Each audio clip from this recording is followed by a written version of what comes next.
दो दिन पहले एलएसी पर पैंगोंग इलाके में भारत के पराक्रम की क्या है दास्तान? पीएलए की घुसपैठ के बाद सीमा पर क्यों दौड़ रहे हैं टैंक? गलवान की घटना के 2.5 महीने बाद चीन ने ऐसा क्या किया कि गलवान पार्ट 2 दोहरा गया?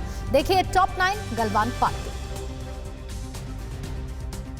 चीन ने अपनी हिमाकत फिर छुपाने की कोशिश की है। दरअसल 29-30 अगस्त की रात पैंगोंग लेक के पास फिंगर एरिया में चीन के सैनिकों ने घुसपैठ की, लेकिन भारतीय सेना ने मुंहतोड़ जवाब देते हुए चीनी सैनिकों को पीछे खदेड़ दिया। चीनी सैनिक यथास्थिति बदलने की कोशिश कर रहे थे। इस पर चीन के विदेश मंत्री ने कहा है कि हमने तो एलएसी पार ही नहीं की थी।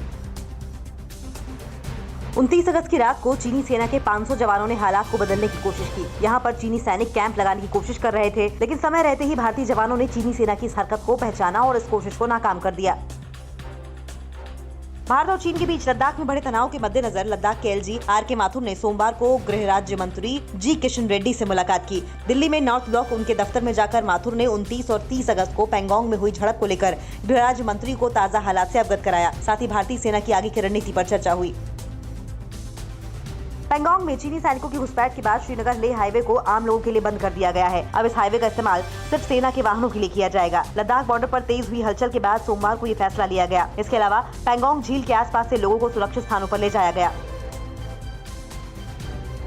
इधर ड्रैगन की मंशा को भांपते हुए भारत ने एलएसी पर पैंगोंग में टॉप हिल पर अपने जवानों की तैनाती कर दी है। दरअसल इसी टॉप हिल पर चीन की बुरी नजर है। पैंगोंग की इस सबसे ऊंची पहाड़ी से पीएलए कुछ ही दूरी पर मौजूद है। पीएलए के जवान रस्सी लेकर इस पहाड़ पर चढ़ने की कोशिश करते हैं।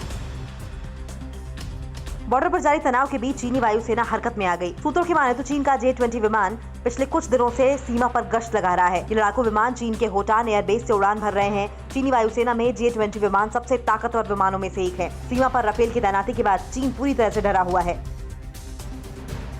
चीन का डबल गेम जारी है। एक तरफ युद्ध की तैयारी कर रहा है तो दूसरी तरफ बातचीत और शांति की दुहाई दे रहा है। चीन के विदेश मंत्री वांग यी ने भारत से एलएसी से सेना हटाने की मांग की है। साथ ही बातचीत से विवाद सुलझाने की अपील की है। चीन की सरकार के मुखपत्र ग्लोबल टाइम्स में चीन के विदेश मंत्री का बयान आया है। कांग्रेस चीनी घुसपैठ को लेकर प्रधानमंत्री मोदी पर हमलावर है। रणदीप सिंह सुरजेवाला ने ट्वीट किया कि भारत की संप्रभुता पर हमला हो रहा है। आए दिन देश की धरती पर चीनी घुसपैठ हो रही है, लेकिन पीएम मौन क्यों है? वहीं मायावती ने ट्वीट किया है कि चीन के दुस्साहस की खबर चौंकाने वाली है, लेकिन संतोष है कि भारतीय सेना ने मुंहतोड़ जवाब दिया है। सरकार को और ज्यादा सतर्क रहने की जरूरत है।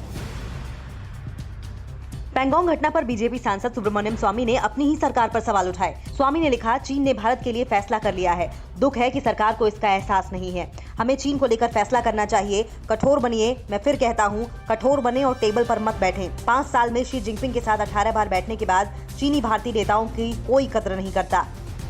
न्यूज़ टॉप 9 रोज सुबह 7 बजे और शाम 7 बजे सिर्फ TV9 भारतवर्ष पर।